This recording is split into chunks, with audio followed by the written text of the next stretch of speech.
Magandang araw mga kapantalan! Nakabisita na ba kayo sa Manila Northport Passenger Terminal? Kung hindi pa, tara at samahan niyo ako alamin ang mga proseso para sa ligtas na biyahe patungo sa inyong destinasyon. Dito lang yan sa Port Patrol ni Anand! Good afternoon po. Ako po si Port Police Officer 2 Christian Katake, sir, the Acting Chief po ng Operation Section ng Port Police Division North Harbor po. Welcome po sa North Harbor, sir. Ayun po ang Port Police Christian. Pagdating dito, ano yung unang gagawin ng mga pasahero? So doon pa lang po, sir, chine-check na po yung mga ticket and then yung magkakakandak po tayo ng random checking ng mga bagay nila, sir. So after na mag-present ng ticket ng passengers natin, diretso na po sila dito, sir. And then kina-counter check din po siya ng ating port operator na Northport po.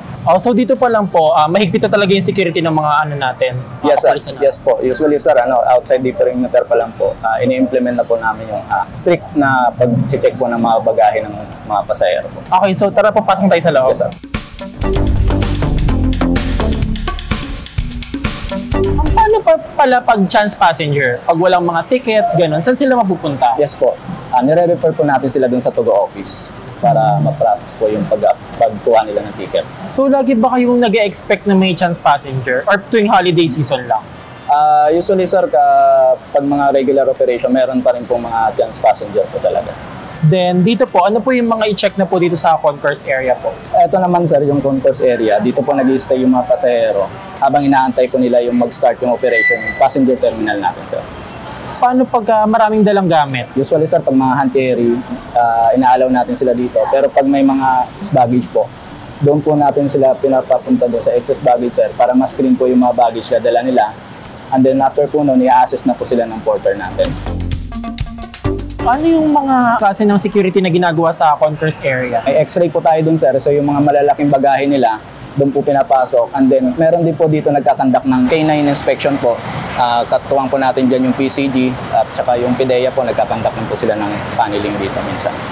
So paano po pag may dalang mga pets or kaya mga manok, gano'n? Yes, sir. Paano so kapag may mga dala po mga ganyan, sir, mga alaga po nila, nire-refer po natin sila sa Bureau of Quarantine para po matulungan sila, may presenta nila yung mga kaukulang dokumento para may transport nila ang kanilang mga dalang hayop. Pero pag may mga dala naman na mga patalim na mga bagay, mga kailangan ko na reconstruction, ano po yung mga kadalasan na nangyayari doon? Kung hindi naman need ng mga documents or any type of hindi paper? naman po, sir. Basta i-declare po nila and then to turn over po doon for safekeeping and then pagdating po sa port of destination, doon na po nila makukuha yung tools nila.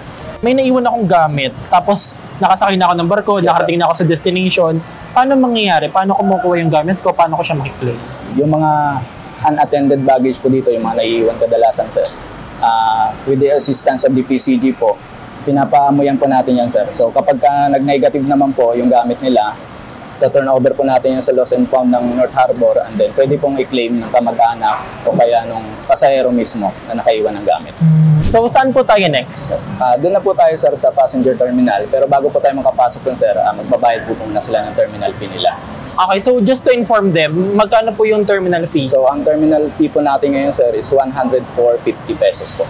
Okay, so, pupunta na po tayo din ngayon. Yes, sir. Okay. Meron ulit ako nakitang table dito. Ano naman po ito, sir? Yes, sir. Dito po, after payment po nila ng terminal fee, another inspection po dito, sir. So may nakatao po tayo dito.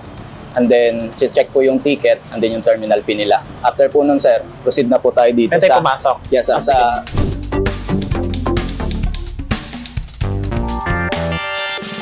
So after dito, sir, pag na-clear na po yung gamit nila and then na-freeze na po yung tao dito, diretso na po doon sa counter po ng Tugo, sir. Reminder lang po, dagsa yung pasahero natin. So para hindi po maantala ang kanilang biyahe, iwasan po natin ang pagdadala ng mga pinagbabawal na gamit o kaya items. Thank you.